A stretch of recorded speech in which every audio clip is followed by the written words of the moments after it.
Se você é um tecladista ou pianista que está começando e está aprendendo sozinho, muito provavelmente você comete pelo menos um desses 4 grandes erros que só atrapalham o seu progresso. E a boa notícia aqui é que uma vez que você percebe esses erros, consertar não é difícil e a sua evolução vai ser no mínimo 10 vezes mais rápida.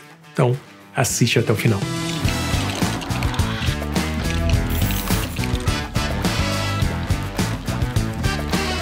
Erro número 4, postura. Imagina você assistindo TV desse jeito aqui. Parece super confortável, super relaxado, mas garanto que você não consegue ficar mais do que 10 minutos vendo TV ou fazendo qualquer outra coisa desse jeito. E a mesma coisa sobre postura, pessoal, se aplica ao piano. Se você está sentado de um jeito que não é legal, está usando uma postura de mão que não é legal, o resultado é, você vai tocar mal e pior ainda, vai atrapalhar e muito o seu desenvolvimento. E para corrigir isso, o primeiro passo é ajustar a postura do seu corpo em relação ao instrumento. Primeiro, você vai pegar o seu banco ou a sua cadeira e vai sentar sempre da metade para frente. Fazendo isso, a sua perna vai funcionar como uma espécie de alavanca. Assim você consegue tocar todas as teclas em todas as regiões de um jeito mais fácil. Outra coisa também que é importante é a distância do seu corpo em relação ao instrumento. Para você saber qual é a distância certa, estica seu braço e aí quando o final da sua mão atingir o final das teclas, por exemplo aqui tecla branca ou preta, tanto faz, é sinal que você está na postura certa. Não assim ou nem muito para cá. Desse jeito aqui, aí é só soltar a mão, relaxar e tocar. E o último passo é a altura. A altura correta do seu banco em relação ao instrumento é a sua mão aqui, o seu braço, na verdade, formando quase que um ângulo de 90 graus. Quase que isso daqui. Não precisa ser perfeito, mas não ficar muito esticado assim, ou também muito colhido desse jeito que vai ficar bem ruim de tocar. E ainda no assunto de postura, a gente tem a postura correta das mãos. Para isso, imagina que você está tocando como se você tivesse uma bolinha aqui debaixo da sua mão. Desse jeito, a sua mão vai ficar sempre na postura correta, não desse jeito, ou não desse jeito, ou ainda não, toda torta de um jeito que eu não consigo nem replicar aqui nesse vídeo.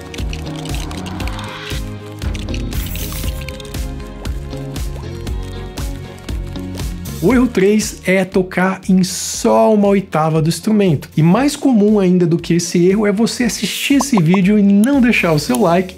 E se você está procurando um curso completão de piano e teclado, dá uma olhadinha no meu curso que eu vou deixar aqui na descrição. E voltando aqui, o teclado, o piano, qualquer instrumento de tecla, ele é na maioria das vezes simétrico. Isso quer dizer que você tem 2 teclas pretas, 3, 2, 3, 2, 3 e assim por diante. As notas Dó, Ré, Mi, Fá, Sol, Lá, Si são as mesmas nessa região, nessa oitava, aqui no grave, aqui no agudo, não importa, é sempre a mesma coisa. E exatamente por isso, tira vantagem desse sistema. Aproveita que o que você toca numa região, você consegue tocar em outra, e só de fazer isso o seu som já vai melhorar um absurdo. Por exemplo, eu vou tocar aqui um padrão rítmico com um dedilhado super simples.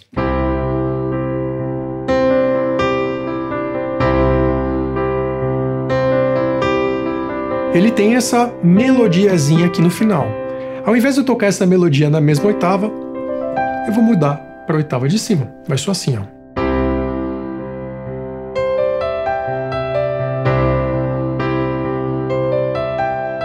Ou ainda, eu posso começar um pouquinho aqui nessa oitava e depois mudar para a oitava de cima.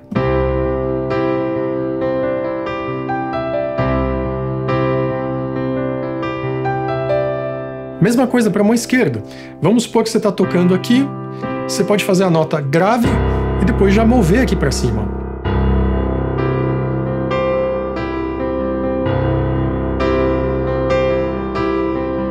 E sem mexer na oitava, ele é só assim, ó.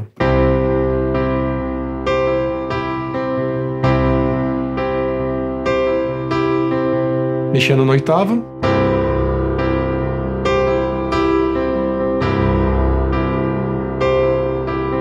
É a mesma coisa, são as mesmas notas. Por isso, use esse artifício de espalhar as notas pelo instrumento inteiro. Sempre pensa horizontal e nunca por seção.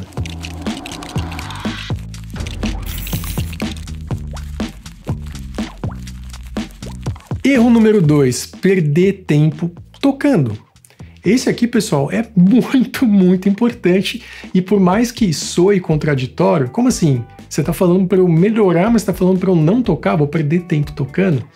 O que eu quero dizer aqui é que nem sempre que você tá tocando quer dizer que você tá se melhorando a qualidade do que você está fazendo e, de fato, estudando para melhorar alguma coisa. Uma boa comparação aqui, imagina que você usa sempre a mesma receita para fazer um bolo.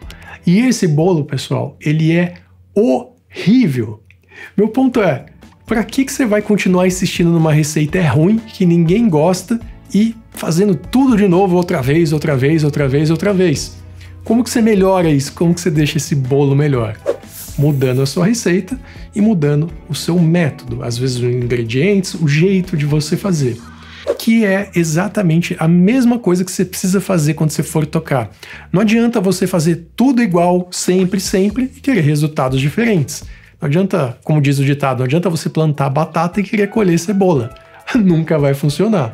Aliás, se funcionar você me conta, porque eu vou ficar curioso para saber como faz isso. Mas enfim, para quando você for estudar, usa esse método aqui de distribuição que funciona demais. 20% do seu tempo você vai fazer exercícios técnicos, exercícios que vão melhorar a sua mão, tipo esse aqui.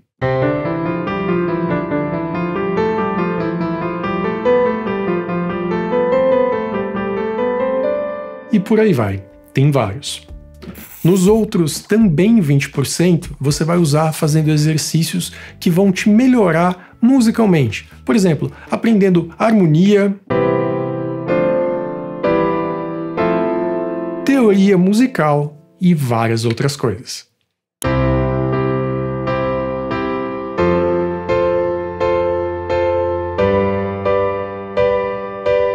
Agora, pega 50% do seu tempo e usa aprendendo ou melhorando músicas. Fazendo isso, você vai conseguir ter a linguagem necessária e vai te manter motivado ou motivada, tipo essa música aqui.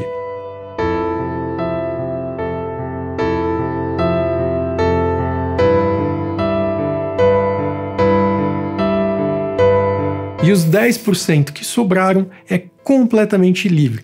Toca o que você tá afim, faz um improviso ou simplesmente se diverte com as coisas que você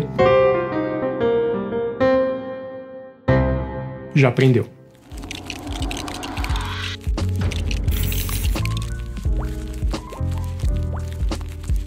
E pessoal, o grande erro, o erro número 1 é ansiedade musical.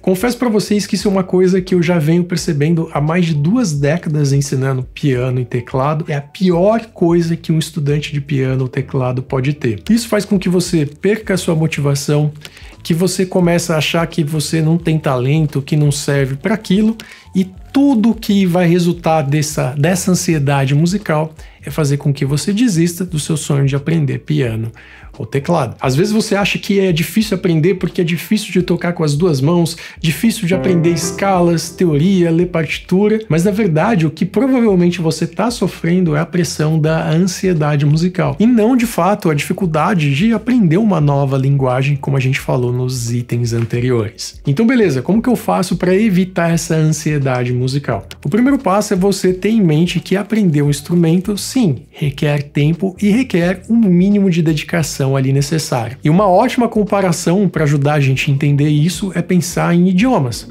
Por exemplo, você não entra na aula de inglês hoje e sai fluente no inglês amanhã. A mesma coisa acontece com o instrumento ou, na verdade, qualquer coisa que a gente for fazer durante a vida. Precisa de tempo, precisa de dedicação e precisa de paciência. E uma vez que você entende isso, fica muito mais fácil o processo e, consequentemente, você se diverte aprendendo. Item número 2 para você evitar. Evite se comparar com as outras pessoas. Eu sei que isso é muito difícil, se comparar com fulano de tal, ciclano de tal, é natural do ser humano, mas isso é uma das piores coisas que você pode fazer, porque cada pessoa aprende em um ritmo diferente. Isso você pode notar facilmente até mesmo aqui nos vídeos do YouTube. Tem vídeos que as pessoas comentam, nossa, achei incrivelmente fácil. Tem vídeos que as pessoas comentam, achei muito difícil. E isso acontece também em aula particular, aula presencial, aula online, de qualquer jeito. Tem determinados determinados alunos que vão ter mais facilidade com teoria, com leitura de partitura, outros em tocar escalas, tocar músicas e assim por diante. Por isso, não se compare. Cada um tem o seu ritmo, cada um tem a sua facilidade, as suas dificuldades, e fazendo isso, de novo, o processo vai se tornar muito mais fácil. E o terceiro, pessoal, o mais importante de todos é divirta-se com o processo. Eu sei que parece até muito óbvio, mas se você está se divertindo, se você está aprendendo, você está tocando as músicas que você mais gosta, está conseguindo tocar com as pessoas que você gosta, tocar no seu grupo, com a sua banda, tocando para cantar com outras pessoas, independente do que for, você vai estar se divertindo. E essa diversão vai manter a sua motivação lá em cima. E por falar em motivação, uma coisa muito legal também é você aprender músicas divertidas de se tocar no teclado, no piano. E para isso é só clicar nesse vídeo que está aparecendo aqui na tela. Valeu, muito obrigado por ter assistido e até a próxima.